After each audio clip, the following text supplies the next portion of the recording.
Day mga kaayos! Ako po ang inyong Kuya Nap na bumabati sa inyo ng isang mapagpalang araw.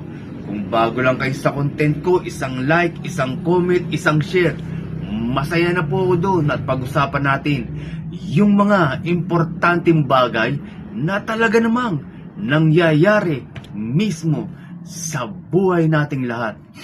Ito yung bagong topic natin mga kaayos.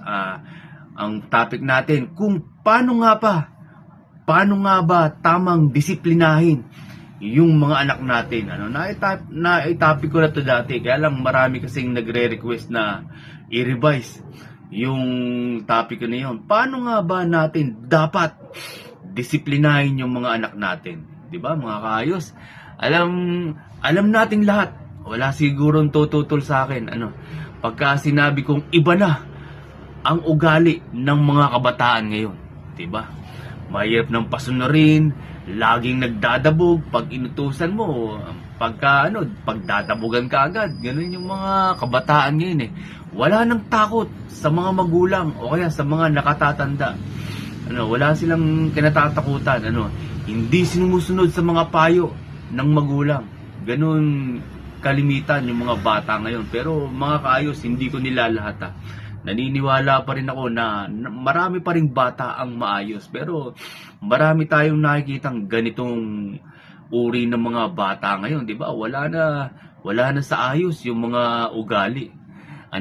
Iba kasi yung paraan natin ng pagdisiplina sa mga anak natin ngayon, 'di ba? Bawal ng paluin, ganun ngayon eh. Bawal ng paluin yung mga bata, 'di ba?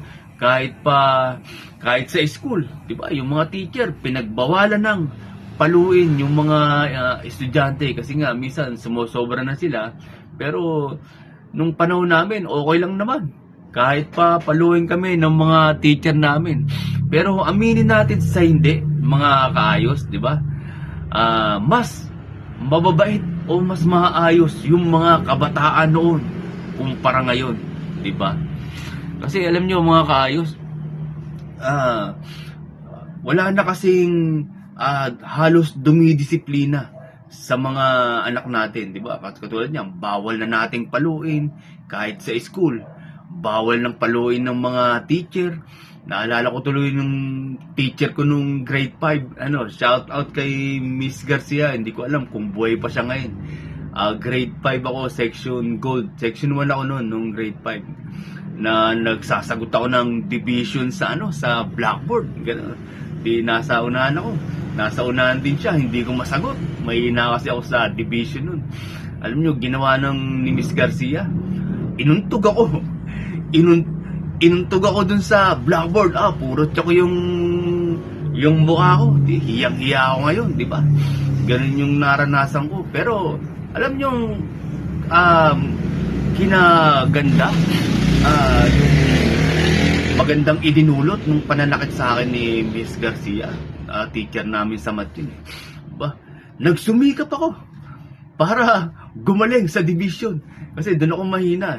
Talagang sinaulo ko lahat ng mga uri ng division kasi pinayaan niya ako sa una. Kaya nung mga sumusunod na pagka tinawag ako, ako pa ang nangunguna sa pagtaas ng kamay. Ganun yung mga pagka may ginawa kang kapalpakan, halimbawa nagnakaw ka, nanunto ka sa school, 'di ba? Dapat teacher talaga ang dumidisiplina.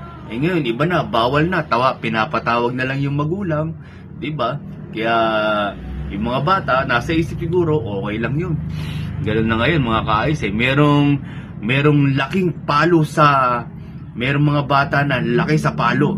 Ganun yung mga bata. Alam nyo mga kaayos, yung palo sa mga kabataan, yun ang pagsubok para sa kanila. Pag may ginagawa silang mali o kasalanan, syempre, papaluin ng magulang. Pag nalagpasan nila yung palo na yun, yung pagsubok na yun, dun sila tatatag. Ayun talagang ikatatatag ng mga bata, di ba? Siyempre, pagka alam nilang masama, tapos pinalo mo sila, maiisip nila yun sa susunod. Hindi na nila gagawin yun. Kaya malalagpasin nila yung pagsubok na yun. Parang tayo, di ba? Tayong mga magulang, alam natin yan. Ano?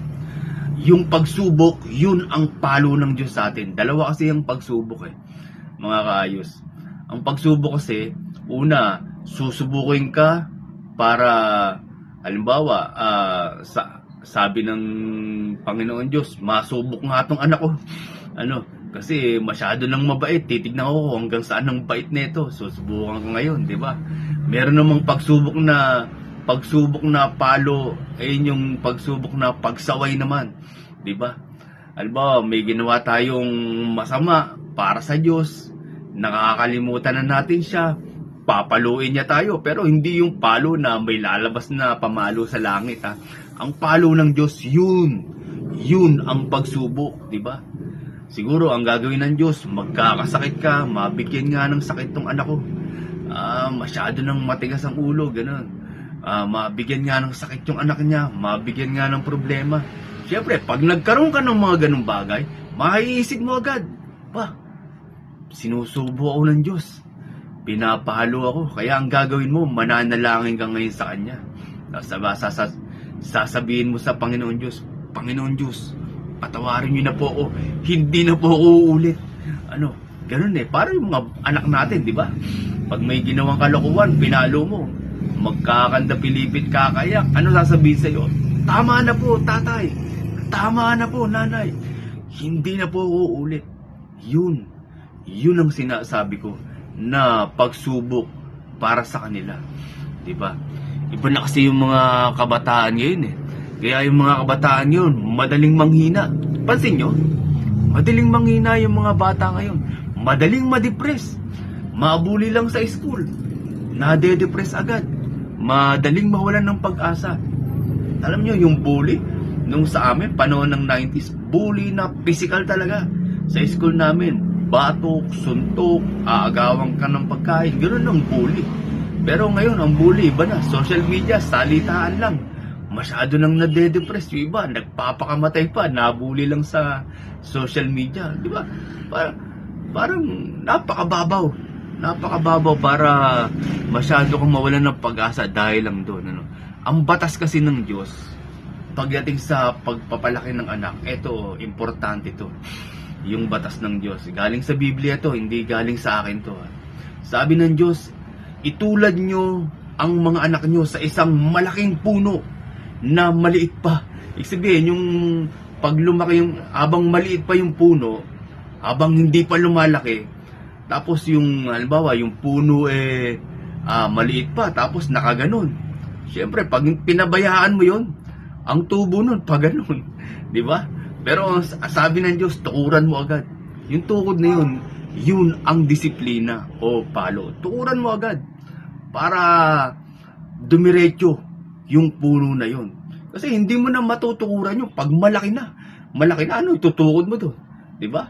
Ganun ang kasimple yung halimbawa ng Panginoon Diyos. Diba? Habang bata pa yung mga anak mo, halimbawa, nagkamali. Sabi ng Diyos, paluin mo ng may pagmamahal. Hindi yung basta mo na lang papaluin. Kaya siguro pinagbawal ng batas natin yung pamamalo sa mga anak, diba? Basta na lang papaluin, kahit anong tamaan, ulo, yung iba ikinamamatay dahil lang sa palo. Pero hindi ganun ang pamamalo na nasa Biblia. Paluin mo ng may pagmamahal. Sabihin mo sa kanya kung bakit mo siya pinalo. Ikaw, matigas ang ulo mo, papaluin kita. Pero ano yung kasalanan mo? Sasabihin ng anak, ganito po yung kasalanan ko, nanggulo po ako, akin na yung kamay mo, papaluin. Diba? Para masiksik sa puso at isip niya yung tama at mali. Ganun yun, mga kaayos. Hindi mo na kasi magagawa yun pagka malalaki na sila. Ba, may pinag-aralan na, graduate na, tsaka mo papaluin. Ano yun? Diba? Baka mamaya, masil-masil na yung anak mo. Papaluin, tsaka mo papaluin. Baka ikaw pang sapakin nun, diba? Kasi hindi mo siya tinutuwid nung bata pa Ang pagtutuwid habang bata pa, hindi yung malaki na. Diba? Ganun, parang puno, diba? Ang pagtutuwid habang maliit pa. Diba? Pwede mo pantukuran ng kahoy. Hindi mo na matutukuran yung pagka malaki na. Ganun lang kasimple yung halimbawa sa Biblia ng pagpapalaki sa mga anak natin. Diba mga kaayos, ituro natin yung tinatawag na banal na takot. Yun talaga yung pinaka-importante sa lahat, yung magkaroon ang lahat ng tao ng banal na takot sa Diyos. Kasi kung may banal na takot ka sa Diyos, hindi ka gagawa ng masama. Kahit bata ka pa, nasa teenager ka pa, kahit matanda ka na, kahit pa yung pinakamatandang edad mo, basta may banal na takot ka sa Diyos, magdadalawang isip ka na gumawa ng masama. Diba? Pagpasok pa lang ng masama sa buhay mo, magdadalawang isip ka agad, diba? Sasabihin mo, naku, pag ginawa ko tong kasamaan na to, magagalit sa akin ng Diyos, medyo iiwasan ko na. Kontrolado natin yung mga pumapasok na kasamaan sa buhay natin. Ganun ang i-apply natin sa mga anak natin habang bata pa. Sabihin na natin sa kanila, ituro na natin sa kanila yung tama at mali, at lalong-lalo na yung banal na takot sa Diyos. Sana maintindihan natin. Hindi ko sinabing gawin nyo lahat to, mga kaayos, ha. Kasi iba na yung batas natin ngayon. Ngayon kasi ang batas natin, bawal ng paluin yung mga bata. Ganun ang nasa batas ngayon. Pag pinalo mo, pwede ka nang idemanda, pwede ka pang ipakulong kahit magulang ka. Ganun na yung batas natin ngayon. Yung mga teacher, hindi na pwedeng saktan yung mga anak niya, yung mga estudyante niya. Dati kasi pwede. Alam na alam yan, ng mga batang 80s, 90s pababa. Alam na alam yan yung mga sistemang ganyan. Hindi ko sinasabing gawin nyo to. Kaya ko lang sinasabi to kasi yun ang nasa Biblia. Yun kasi yung itinuturo ng Biblia na tamang pagdisiplina at pagpapalaki ng mga anak. Depende na sa inyo kung i-apply nyo yan sa mga anak nyo. Maraming salamat po sa lahat ng mga sumusuporta sa akin, mga nanonood sa akin at nag-share nitong makabuluhang video ko. Kamusta po sa inyo? God bless and ayos. Salamat po.